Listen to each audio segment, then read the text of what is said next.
ప్రభువాక్య సందేశాలు సమాధానపరచు సందేశాలు పరమునకు చేర్చే సందేశాలు ఇవి ఒలీవా సందేశాలు ప్రభువాక్య సందేశాలు సమాధానపరచు సందేశాలు పరమునకు చేర్చే సందేశాలు ఇవి ఒలీవా సందేశాలు. దేవుని బిడ్డ అక్కడి నుంచి శాంక్షన్ చేస్తాడనమాట. అక్కడి నుంచి శాంక్షన్ అయితే అయ్యగారు ప్రార్థన చేస్తున్నారు. మరి నాకు ఇంచుమించు 10 సంవత్సరాలుగా నాకు తెలుసు ఆయన చాలా ఆశ కలిగిన మనిషి దేవుని విషయంలో. ఆ రోజుల్లో మరి రాత్రులు పగలు కూడా కొన్నిసార్లు డ్యూటీ కూడా మానేసి ఎక్కడ వాక్యం చెప్తానికి అవకాశం కుదురుద్దా, ఎక్కడ వాక్యం చెప్తే ప్రజలు బాగుపడతారా అని ఆయన ఎప్పుడు ఖాళీ దొరుకుద్దా అని చూసుకొని దేవుని మందిరాలకు వెళ్ళి వాక్యం చెప్పేవాడు. అవసరమైతే ఆ బజారులో నిలబడి వాక్యం చెప్పేవాడు. దేవుని పట్ల ఆశ, వాక్యం చెప్తుంటే ప్రార్థన చేస్తూ ఉంటే పరలోక అధినేత అక్కడి నుంచి చూచి ప్రార్థన ఆలకించాడు. హల్లెలూయా, హల్లెలూయా, హల్లెలూయా. దేవుని బిడ్డ ఆశపడి వచ్చావు ఈ మధ్యాహ్నంలో. దేవుడు అంటాడు, రే నేను చెయ్యి చాపా. ఎందుకు చెప్పండి? ఎందుకు? బాగు చేయటానికి. ఒంట్లో బాగోపోయినా బాగు చేస్తా కదా, ఇంట్లో బాగోపోయినా బాగు చేస్తా, పంటల్లో బాగోపోయినా బాగు చేస్తా. ఒక ఆమెకి ఒంట్లో బాగోలా కదా, ఒక ఆమెకి ఇంట్లో బాగోలా, ఒక ఆమెకి పంటల్లో బాగోలా. బైబిల్లో ఆ ఆధారాలు ఉన్నాయి కదా. ఒంట్లో బాగోనామా ఒక ఆమె వచ్చింది దేవుని దగ్గర కదా, అయ్యా చచ్చిపోతున్నానయ్యా, సిగ్గుతో చచ్చిపోతున్నానయ్యా, ఈ వ్యాధి ఎవడికి చెప్పుకునేది కూడా కాదు నాయన, అసలు ఎన్ని సంవత్సరాల మట్టి ఇబ్బంది పడతా ఉన్నానో, కనీసం డాక్టర్ దగ్గరికి వెళ్ళి విపులంగా వివరంగా చెప్పుకునేదానికి సిగ్గుపడిపోవాల్సి వస్తుంది నాయన. చెయ్యి చాపాడు, ముట్టి బాగు చేశాడు. స్తోత్రం. ఇంకొక ఆమె వచ్చింది, అయ్యా ఇంట్లో ఏం బాగోలేదయ్యా, ఏమైందమ్మా నీకు? ఏమి లేదయ్యా, కూతురికి దెయ్యం పట్టింది. అది నానా రకాలుగా ఏడిపిస్తూ ఉంది. రాత్రులు నిద్రపోవట్లేదు, అది పగలో అదొక రకంగా చూస్తుంది, అది ఇంట్లో నెమ్మది లేకుండా చేస్తుంది. ఇంట్లో బాగోలేదయ్యా. వచ్చింది ఒక ఆమె కనాను స్త్రీ యేసయ్య దగ్గరకు. ఇంట్లో బాగోపోతే ఆయన ఈమె ప్రార్థన విన్నాడు. చాలామంది ప్రార్థన చేయటం చాలామందికి వాస్తవంగా చెప్తున్నది తెలీదు. ప్రార్థన అనగానే మొట్టమొదటిగా మనం చేయాల్సిన పని ఏంటో చెప్పను అసలు. అందుకని ఈ సంవత్సరంలో కూడా ఒక మంచి పాట రాశా. ఏం పాట రాశానంటే, ప్రార్థనే ప్రార్థనే ప్రార్థనే నా పని, ప్రార్థనే ప్రార్థనే ప్రార్థనే నా పని, స్తోత్రము స్తోత్రము చేయుటే నా పని, ప్రార్థనే ప్రార్థనే ప్రార్థనే నా పని, ప్రార్థన జలముతో రాళ్ళును కరుగును, రాతి గుండె కరుగును. ప్రార్థన జలముతో రాళ్ళును కరుగును, రాతి గుండె కరుగును. ప్రార్థన శక్తితో శత్రువు కూలును, యేసయ్య తోడుండును. ప్రార్థన శక్తితో శత్రువు కూలును, యేసయ్య తోడుండును. సుంకరి చేసిన ప్రార్థన సరి అయిన ప్రార్థన, పరిసయుడు చేసిన ప్రార్థన పనికిరాని ప్రార్థన, సుంకరి చేసిన ప్రార్థన సరి అయిన ప్రార్థన, పరిసయ్యుడు చేసిన ప్రార్థన పనికిరాని ప్రార్థన.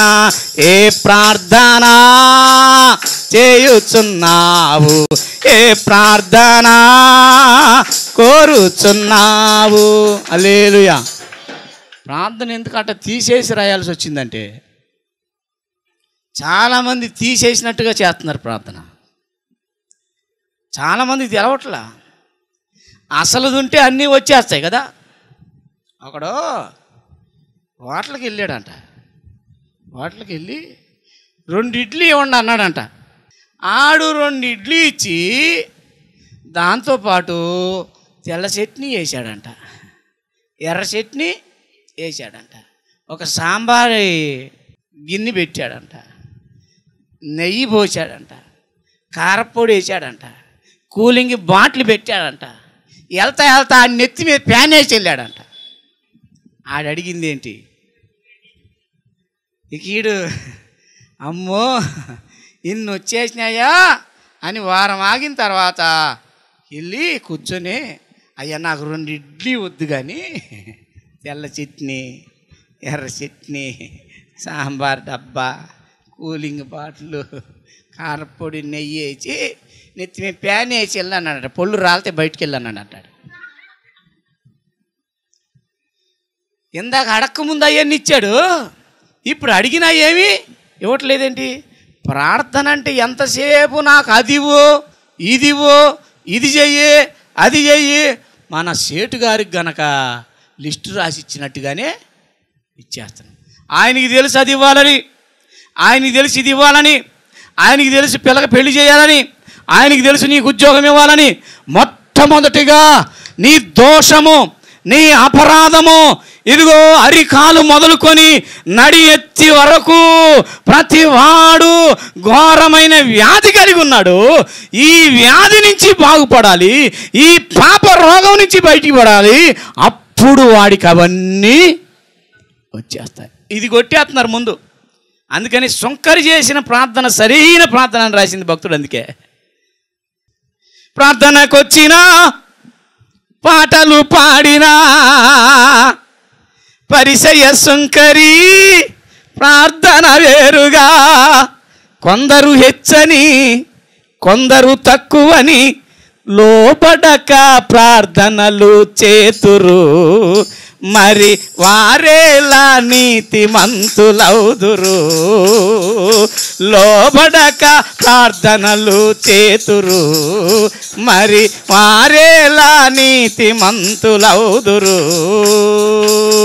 మానవులందరూ ఒక్కటేనని, మహిలో దేవుడు ఒక్కడేనని. మానవులందరూ ఒక్కటేనని, మహిలో దేవుడు ఒక్కడేనని. అందరూ అందురు వీణులు విందురు, అందరూ అందురు వీణులు విందురు. లోకాన జరిగేది వేరుగా, మరి లోకాన జరిగేది వేరుగా. హల్లెలూయా. శంకర్ వచ్చాడా? వచ్చి అక్కడ నుంచున్నాడు ఆడు గుమ్మం కాడ. వీడు పరిచయుడు ఎప్పుడు చూసినా ఎక్కడ ఉంటున్నాడు చెప్పాలి మీరు గట్టిగా. ఆయన దగ్గరే ఉంటున్నాడు, మందిరంలోనే ఉంటున్నాడు. ఆడు మొదలు పెట్టాడు ప్రార్థన. అయ్యా నేను వారానికి 2 రోజులు ఉపవాసం, మామూలు కాదు నేను. అందరూ ఒక పూట ఒక్క రోజే. నేను వారానికి డబుల్ పోర్షన్ నాది వారానికి. ఇక దశంభాగం అంటావా? ఏం దాచుకొని మొత్తం ఇచ్చేస్తా. ఆడికిలాగా కాదు ఈడికిలాగా కాదు, నేను అంటే ఏంటనుకున్నావు అన్నాడు ఆయన. నీ సంగతి నాకు బాగా తెలిసిలే, కూర్చోరా అన్నాడు ఆయన. హల్లెలూయా. కొంతమంది వీళ్ళ గొప్పలు చెప్పి ప్రార్థన చేస్తారు. అయ్యా నా సంగతి ఏంటి? మరి దైవజనులు విజయకుమార్ గారు అంటారు, నేను పనికిరానోడిని, ఆయన సర్వశక్తి కలిగినవాడు. దేవుని బిడ్డ గ్రహించండి. అప్పుడు దేవుడు ఏమన్నాడంటే, ఇక్కడ ఉన్నాడు పరిచయుడు సుంకరే, అక్కడున్నాడు, గుమ్మం దగ్గరే ఉన్నాడు. లోపలికి రావడానికి కూడా ఇష్టపడతా. పరిశుద్ధమైన మందిరం, పాపిని నా బ్రతుకు పాపంతో నిండింది, నా పాపం బాగా భారంగా ఉంది, అయ్యా నేను నీ పేరు చెప్పుకోవటానికి కూడా యోగ్యత లేనోడిని, నా పాపాన్ని క్షమించయ్యా అని గుండె బాదుకుంటున్నాడు ఆడు. ఇక్కడ ఈడేం గొప్పలు చెప్పుకుని ఏదో ప్రార్థన చేస్తున్నాడు ఈడు. దేవుడు మెల్లిగా చూశాడు. ఇక్కడున్న దేవుడు కాస్త అక్కడికి వెళ్ళిపోయాడు ఆడి దగ్గరికి. అది ఈడు గ్రహించలే, ఇంకా అక్కడికి వెళ్ళిపోయి అంటాడు, అతని కంటే ఇతను నీతిమంతుడు. స్తోత్రం. ఆ మాట ఇక్కడుండి చెప్తే రివర్స్లో చెప్పాల్సి వచ్చేది కదా, ఇతని కంటే అతడు అనాల్సి వచ్చేది. అక్కడికి వెళ్ళి అన్నాడు, అతని కంటే ఇతడు నీతిమంతుడు. ఇతడు అంటే దగ్గర ఉన్న దూరం ఉండి సంబోధిస్తామా? దగ్గరుండి. ఇప్పుడు యేసు ప్రభు ఎక్కడికి వెళ్ళిపోయాడు? శంకర దగ్గరికి వెళ్ళిపోయాడు. నీ ప్రార్థన దేవుణ్ణి ఒప్పించేటట్టుగా, నీ ప్రార్థన పరలోకాన్ని కదిలించేటట్టుగా, నీ ప్రార్థన పరలోకపు అధిపతిని నీ దగ్గరకు దించేటట్టుగా ఉండాలి, కానీ ఉన్న దేవుణ్ణి పోగొట్టుకునేటట్టుగా ఉండొద్దు. వాడితో వీడితో పోలి ప్రార్థన చేయొద్దు. చాలామంది అంటారు, ఆమెకంటే నేను చాలా బెస్ట్ అయ్యగారు, ఎందుకంటే అది ఎప్పుడు చూసినా సీరియల్లోనే ఉంటుంది అయ్యగారు, నేను బుధవారం ఒక్కరోజే సీరియల్ చూస్తాను అయ్యగారు. ఎవరితో పోల్చుకుంటున్నావు నువ్వు? మనుషులతో కాదు పోల్చుకునేది, సేవకులతో కాదు పోల్చుకునేది, ప్రధాన యాజకుడైన నా యేసయ్యతో పోల్చుకో. అప్పుడు కనపడద్ది, అయ్యా నీ ముఖ కాంతిలోనికి వస్తే నా రహస్య పాపాలు కనబడుతున్నాయి, క్షమించు నాయనా, క్షమించు ప్రభా. ఎప్పుడైతే పాపం ఒప్పుకొని ప్రార్థన చేశాడో అసలు దేవుడే ఆడి దగ్గర దిగొచ్చేసాడు. దేవుడు దిగొచ్చేసిన తర్వాత జరగాల్సిన పెళ్ళిళ్ళన్నీ జరిగిపోతాయి, పోవాల్సిన రోగాలన్నీ పోతాయి, అసలు తీయాల్సిన అప్పులన్నీ. కావలసింది ఏంటంటే ముందు అరికాలు మొదలుకొని నడినెత్తి వరకు పాపం అనే రోగంతో ప్రతి మనిషి బాధపడుతున్నాడు. ఆ రోగం నుంచి నిన్ను విడిపించడానికి యేసు ప్రభువారు ఆయన చెయ్యి చాపాడు. స్తోత్రం. మొదటి విషయమే చెప్పా. ఇప్పుడు ఎందుకు చెయ్యి చాపాడంటే బాగు చేయటానికని. ఎప్పుడు బాగు చేస్తాడని చెప్పామంటే నువ్వు మొర్ర పెట్టినప్పుడు బాగు చేస్తాడు దేవుడు. కొన్నిసార్లు ఆయనే కావాలని కొడతాడు. ఏంటమ్మా? ఆయనే కొడతాడు. వీళ్ళందరూ అనుకుంటారు కాదు ఆయన కాదు కొట్టింది, సైతాను కొట్టింది, అది కొట్టింది, ఇది కొట్టింది అని దాని మీద దీని మీద వంక చెబుతావు తప్ప అసలు ఏది జరగాలన్నా ఏది జరగకూడదన్నా ఎవరు కారణం? దేవుని పర్మిషన్ లేకుండా ఏ సాతానుగాడు నీ ఒంటి మీద చెయ్యాలి? ఏబు మీద చెయ్యటానికి ఆయన పర్మిషన్ ఇస్తేనే వేశాడు. దేవుడు కొడతాడు. కొట్టినప్పుడు అంట నువ్వు పరిగెత్తుకొని పోకూడదంట. పిల్లలు కొన్నిసార్లు ఇంట్లో మనం కొడితే ఆడు ఆ బజారంతా తిరిగి వస్తాడు.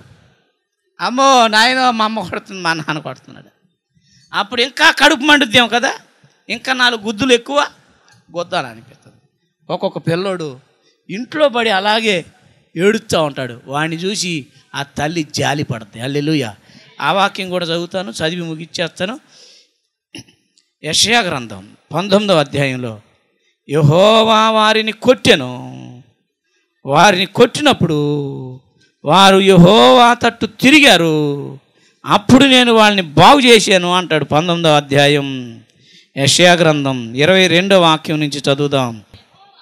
యెహోవా వారిని కొట్టును, స్వస్థపరచవలనని ఐగుప్తీయులను కొట్టును, వారు యెహోవా వైపు తిరగగా ఆయన వారిని అంగీకరించి వారిని స్వస్థపరిచెను. ఆయన ఎందుకు చేయి చాపాడంటే బాగు చేయటానికి, స్వస్థపరచడానికి. ఆయన స్వస్థపరచాలంటే నెంబర్ 1 నువ్వు మొర్ర పెట్టాలి.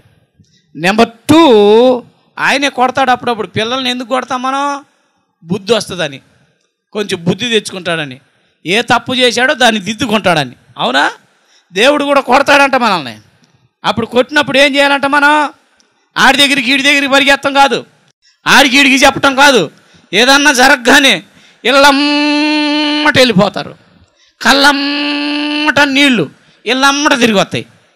కదా. అక్క వదిన నీకేం తెలుసు వదిన నా బాధ, అట్ట వదిన అట్ట చెల్లె అట్ట అక్క అంటదేమో. అటు తిరిగిన తర్వాత దీని తిక్క బాగా నువ్వెవడికి చెప్పాలి? నీ ఏడిపేదో, నువ్వు ఏడవలసిన ఏడిపేదో దేవుని దగ్గర ఏడు, ఆయన్ని కన్నీళ్ళు తుడుస్తాడు. అందుకని అదే అంటాడు, నేను వారిని కొట్టాను, వాళ్ళు నా తట్టు తిరిగారు, నేను వారిని స్వస్థపరిచా. ఇంకొక 2 నిమిషాల్లో ఇంకా దేవుడు మనల్ని బాగు చేయటానికి చేయి చాపితే కొంతమంది దేవుణ్ణి నమ్మరు. అందుకని వాక్యంలో ఏం రాసిందంటే, వారి విశ్వాసము చూసి దేవుడు అతనిని బాగు చేశాను. 1 మొర పెట్టాలి, 2 దేవుని తట్టు తిరగాలి, 3 దేవుని యందు నమ్మకం ఉంచాలి. మనం దేవుని యందు నమ్మకం ఉంచాం, దారే పోతాడు ఒకడు, ఇట్టారం నిట్టారం ఇవాళ బుధారం, జరిగేది చెప్తాం, జరగబోయేది చెప్తాం, జరుగుతున్నది చెప్తాం అంటాడు. ఆడు చెప్పేవాడు ఇక్కడ దాకా తిరుగుతూ ఎందుకు అమ్మ? ఆడి జాతకమే ఆడికి తెలదు, ఆడి జీవితమే ఆడికి తెలవదు. ఒక్కసారి అడగండి అట్టంటోడిని, ఎరా బాగా చెప్తానన్నావు, నువ్వు ఎప్పుడు చచ్చిపోతావు చెప్పరాను. ఆడు ఎగిరిపడి చచ్చిపోతావు. వీడి చేతిలో ఏముంది, ఆడి చేతిలో ఏముంది? నువ్వు ఎవరిని నమ్మాలి? దేవుణ్ణి నమ్ము, ఆయన నిన్ను బాగు చేస్తాడు. 4వ మాట చెప్తాను, దేవుడు కూడా అంత తేలిగ్గా అందరిని బాగు చేయడమ్మా. ఇదేంటి అయ్యగారు ఆ మాట చెప్పొచ్చా నువ్వు అంత దూరం నుంచి వచ్చి? మాకేదన్నా కాస్త ధైర్యంగా ఉండే మాట చెప్తే బాగుంటుంది. కానీ కాపరులు మొరగరు, వాళ్ళు విచారణ చేయరు, సమాధానం లేని చోట సమాధానం అని వారి గాయాన్ని పైనే కడతారు అని చెప్తాడు. అట్లాంటి కాపరులు అక్కర్లేదు, అట్లాంటి మాటలు మనకి అక్కర్లేదు. లోపల పుండు ఉందమ్మా, అది కొయ్యాల్సిందే, అది పిండాల్సిందే, అది కట్ చేసి బయట పారేయాల్సిందే అంటే అమ్మో అయ్యగారు ఎంత భయపెట్టి అతన్నాడు అయ్యగారు. అసలు ఏంటి ఆపరేషన్, ఏంటి ఆపరేషన్ లేకుండా ప్రార్థన చేయండి అయ్యగారు. అమ్మ లోపల ఉండి చచ్చిందే నీకు, అది ఇబ్బంది అవుద్ది, అది తీసేయాలి. అప్పుడు ఇంకో పాస్టర్ గారు వస్తాడు వెనకాల, ఏం పర్వాలేదు నా కుమారుడా, ప్రభు మాట్లాడుతున్నాడు, నీకు ఏది లేకుండా తగ్గిపోద్ది, ఏం అవసరం లేదంటే దేవుడు అంటారే దాని పాపం లోపల ఉంది, ఆ పాపంలో నుంచి ఆ వ్యాధి పుట్టింది, ఆ పాపం ఒప్పింపజేయాలి, ఆ పాపంలో నుంచి బయటికి రావాలి అంటే వీడు పైనే చెప్పి బయటకు వస్తాడు, చివరికి దాన్ని చంపేస్తాడు. దేవుని బిడ్డ గ్రహించండి. దేవుడు అంటాడు, ఆ మాట చదువుకొని ముగించుకుందాం. 57వ అధ్యాయం యెషయా గ్రంథం 18వ వాక్యం చదువుకొని ముగించుకుందాం. నేను వారి ప్రవర్తనను చూచి అది 4 మాటలు చెప్పుకున్నాం. ఇప్పుడు యేసయ్య ఎందుకు చేయి చాపాడో ఒక్క మాటే చెప్పా, ఇంకా కొన్ని మాటలు ఉన్నాయి. దేవుడు ఎందుకు చేయి చాపాడో, బాగు చేస్తానికి చేయి చాపాడు. బాగు చేస్తానికి చేయి చాపినప్పుడు నువ్వు బాగుపడాలంటే నెంబర్ 1 నువ్వు మొరపెట్టాలి దేవునికి, నెంబర్ 2 దేవుని తట్టు తిరగాలి, నెంబర్ 3 దేవుని యందు విశ్వాసం ఉంచాలి, నెంబర్ 4 నీ ప్రవర్తన జాగ్రత్తగా కాపాడుకున్నప్పుడు దేవుడు నీ ప్రవర్తనను చూచి, ఒకడు వచ్చాడు సేవ చేస్తానని బైబిల్లో, సరే చేతిగాని లేరా నేను ప్రార్థనలో ఉంటున్నాను, కొంచెం ఆ గుమ్మం దగ్గర ఉండు, కొంచెం కనిపెడతా ఉండు, ఎవడొస్తున్నాడు ఎవడపోతున్నాడో అని పెద్దయ్య గారు లోపల ప్రార్థన చేసుకుంటున్నాడు. వీడు బయట గుమ్మంలో ఉన్నాడు. గుమ్మంలో ఉండేవాడు అయ్యగారు ఎలా ప్రార్థన చేస్తున్నాడో, అయ్యగారు ఎన్ని గంటలు ప్రార్థన చేస్తున్నాడో, అయ్యగారు ఎలా మాట్లాడుతున్నాడో, అయ్యగారు ఎలా ప్రవర్తిస్తున్నాడో అది చూసి నేర్చుకోవాలి కదా. వీడు చాలా సంవత్సరాలు అయిందంట ఆ గుమ్మం కాడే ఉంటున్నాడంట, ఈయనేం ప్రార్థన చేస్తూ ఉన్నాడంట. ఇన్ని సంవత్సరాలు ఆగిన తర్వాత ఆడు అనుకుంటాడంట, ఇక్కడుంటే నాకేం వస్తుంది, నిజంగా బయట ఉంటే బయటికి వెళ్ళిపోతే ఎన్ని బ్రహ్మాండమైన కార్యక్రమాలు ఉన్నాయి, ఇక్కడ బడి ఎడుతున్న ప్రార్థన అని సరైన బట్టలు లేవు, సరైన తిండి లేదు అనుకుంటున్నాడు. ఈలోపు చాలా బట్టలు వచ్చేసాయి, చాలా బంగారం వచ్చేసింది, చాలా డబ్బు వచ్చేసి ఏమంటే అయ్యగారిని కలవాలయ్యా, అయ్యగారి కోసం తీసుకొచ్చాము ఇవన్నీ, మొన్న ఆయన ప్రార్థన చేశాడు, నా కుష్ఠరోగం పోయింది, అందుకని నేను ఒక రథం అంతా ఈ కానుకలు ఏర్పాటు చేసుకుని బంగారం వస్త్రాలు డబ్బు తీసుకొని కానుక ఇద్దామని వచ్చాను, అయ్యగారిని కాస్త లేపన్నాడు. ఈడు అదే పనిగా వచ్చి, అయ్యగారండి మరి కానుకలు అంట. అరే ఇప్పుడు కానుకలు తీసుకునే సమయం కాదురా, ఇది ప్రార్థన చేసే సమయం, వాడిని వెళ్ళిపోమని తర్వాత చూద్దాం అన్నాడు. వీడు అటే పడిందంట సూపు. వాడి ప్రవర్తన దేవుడు చూస్తున్నాడు. గురువు గారికి మించిన అభిషేకం ఇవ్వాలని దేవుడు చూస్తున్నాడు. గురువు గారు గురువు గారి దగ్గర 2 అంతల అభిషేకాన్ని పొందాడు. వీడు 4 అంతల అభిషేకం ఆత్మ పొందాల్సిన వాడు కుష్ఠరోగాన్ని పొంది కొంపకంత కుష్ఠరోగాన్ని తగలబెట్టి చచ్చాడు. నీ ప్రవర్తనను చూచి దేవుడు నిన్ను నన్ను బాగు చేస్తాడు. స్తోత్రం. హల్లెలూయా, హల్లెలూయా, హల్లెలూయా. దేవుని బిడ్డ ఆయన చెయ్యి చాపుతున్నాడు నిన్ను స్వస్థపరచాలని. మరి దైవజనులు చాలా దీనమైన స్థితిలో, మరి నిజంగా ఇవన్నీ చెప్పుకుంటూ వచ్చారు. ఇవన్నీ కార్యక్రమాలు మేమే చేయలేకపోతున్నాం. సూపు ఉండి అంతా అన్నీ ఉండి ఇన్ని కార్యక్రమాలు ప్రభువు కొరకు మేమే చేయలేకపోతున్నాం. ఆయనకి ఏదో డబ్బుండో లేకపోతే ఎవరో స్పాన్సర్ చేసే చేయట్లేదు. ప్రార్థనే కార్యాన్ని జరిగిస్తుంది. ఇంకా ఈ పరలోకం నుంచి వచ్చినటువంటి అధికారం పొందిన ఈ సేవకుణ్ణి మరింతగా మనం బలపరుద్దాం, ప్రార్థనలో ఎత్తిపడదాం. ఏమైనా మన చేతి వంచన లేకుండా మనం సహాయం చేయటం కూడా ఇలాంటి సేవకులకు మనకు భాగ్యం, మనకు ధన్యత, మనకి ఆశీర్వాదం. హల్లెలూయా, హల్లెలూయా, హల్లెలూయా. దేవుడు సంఘాన్ని సేవకుని మరింతగా ఆయన చెయ్యి చాపి బలపరచునుగాక. ప్రసాద్ గారు వచ్చి ప్రార్థనలు నడిపిస్తారు. ప్రార్థన. పరిశుద్ధుడైన మా తండ్రి, నీకు లెక్కలేని స్తుతులు ఒకసారి జ్ఞాపకం చేసుకుని ఆయన మొట్టమొదట నాయన ఈ జిక్కుమార్ గారిని మీరు ఒకసారి జ్ఞాపకం చేసుకోండి. ప్రార్థన శిఖరం, ప్రార్థన గోపురంగా ఏర్పాటు చేసి ఈ రీతిగా నన్ను అందరి గురించి ప్రార్థన చేస్తే ప్రార్థన ఆలకించిన వాడా నీ కొందాలు, ప్రార్థనలకు స్వస్థ ఇచ్చిన దేవుడా నీ కొందాలు.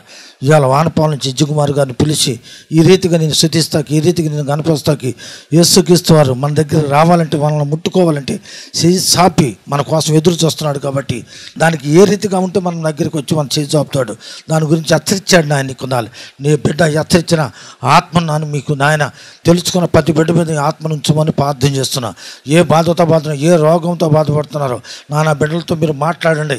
వచ్చి ప్రార్థన ఏదో ఆశ్చర్య ప్రకారం చేసుకుని వెళ్తాం కాదు, కానీ నాయన నీ వైపు చూసి నాయన నిన్ను ఎట్లా స్తుతించాలో, నిన్ను ఎట్లా ఘనపరచాలో, ఎట్లా నేను మహింపరచాలో, ఎట్లా ఇంట్లోకి చేర్చుకోవాలో, ఎట్లా ఆ కుటుంబం దీవించబడాలో, ఆ రోగం ఎట్లా పోవాలో దాని గురించి ప్రత్యేకంగా నీ దవదాసుడు అనేక వర్తమానాలు తీసి చూపించారు నాయన. అవి నేర్చుకుని నీ అందు నమ్మికుంచి విశ్వాసం ఉంచి నీ అందు భయభక్తులు కలిగి ప్రార్థన వీరులుగా చేయమని మనం చేస్తున్న కొన్నాళ్ళు వందనాలు. ఈ సావాసం ఇంకా అంతకంటే రెట్టింపు ఆస్తుతాలు ఈ టీవీ ద్వారా, ఈ ఛానల్ ద్వారా అనేకులు మేలు పొందుకుని ఇంకా దేవుని దాసుని ఎత్తిపెట్టి నాన్న నేత్రసూపు మంచి దయచేసి ఇంకా బలంగా వాడబడతా సాధించండి. అన్ని విషయాల్లో మీరు తోడండి. ఘనత మహిమ ప్రభావాలు నువ్వే పొందమని, మా ప్రార్థనకు ప్రతిఫలం దయచమని, చిన్న ప్రార్థన మీ సన్నిధి చేర్చమని యేసునంత బతులాడుకొని నాము తండ్రి. Amen, amen. సర్వోన్నత స్థలములో ఆసీనుడైన దేవాతి దేవా నీకు స్తోత్రాలు.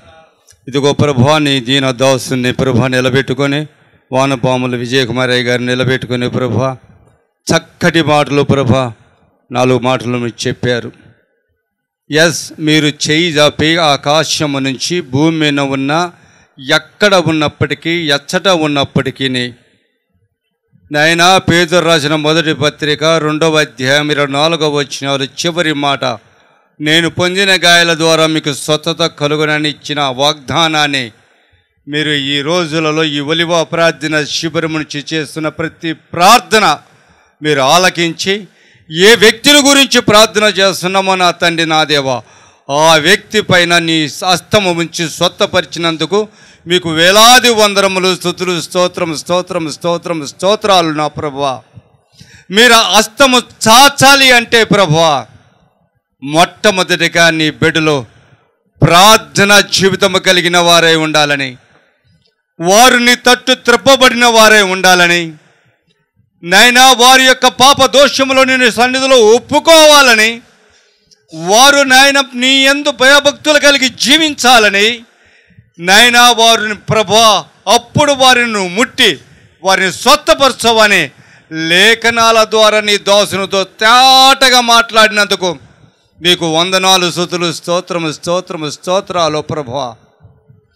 ఒకాల విధేయత చూపక నాయన రక్షణ మార్గంలో నడవక లోకానుసారముగా జీవిస్తూ పెడచెవిన పెట్టిన నీ మాటలు శిక్ష విధించటం అని ఏ విధంగా మొట్టమొదటిగా వాక్యము చదివామో నాయన మార్కు సువార్త నాయన 16వ అధ్యాయం 15-16 వచనాల ప్రకారం నువ్వు చేస్తున్నందుకు నీ ఉగ్రత వాళ్ళ మీద దిగి వస్తున్నానని తేటగా వారిని ముట్టుతావు, కొడతావు, నీ తట్టు త్రిప్పుకుంటావు. ఎవరైతే ముట్టినప్పుడు కొట్టినప్పుడు నీ తట్టు త్రిప్పబడతారో వారిని మరలా బాగు చేస్తావని, వారిని మరలా క్షమిస్తావని, వారి పాపదోషములు క్షమిస్తావని తేటగా మాట్లాడుతున్న దేవా నీకు స్తోత్రాలు. నీ దాసుని నిలబెట్టుకొని మాట్లాడినందుకు మీకు స్తోత్రాలు. ఆయా ఓర్పుతో సహనముతో నీ బిడ్డలు అనేక మంది ఆలకించారు ప్రభా. ఆలకించిన ప్రతి మాట వారి హృదయాల్లో పదిలపరిచినందుకు నీ స్తోత్రాలు. వారికి ప్రభా నువ్వు చలపరిచినందుకు మీ స్తోత్రాలు.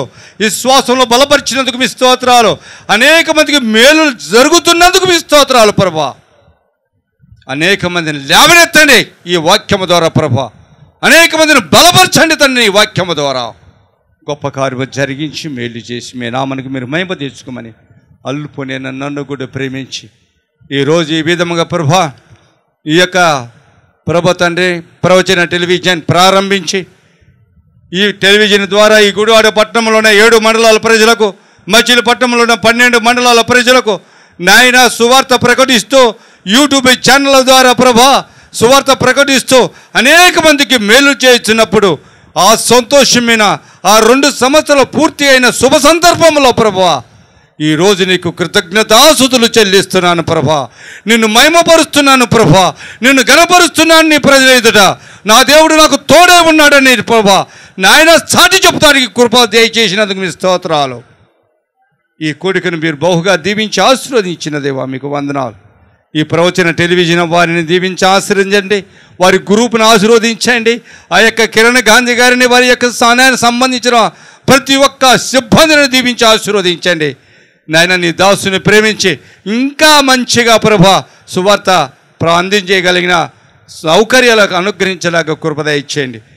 కూడి ఉన్న ప్రతి ఒక్కరిని కూడా దీవించి ఆశీర్వదించండి. టీవీ ఛానల్లో వారు వింటున్న ప్రతి ఒక్కరిని కూడా దీవించి ఆశీర్వదించి మహిమపరిచి బలపరచమని మా ప్రభుని యేసు నామములో అడిగి వేడుకొంచున్నాను పరమ తండ్రి. Praise the lord.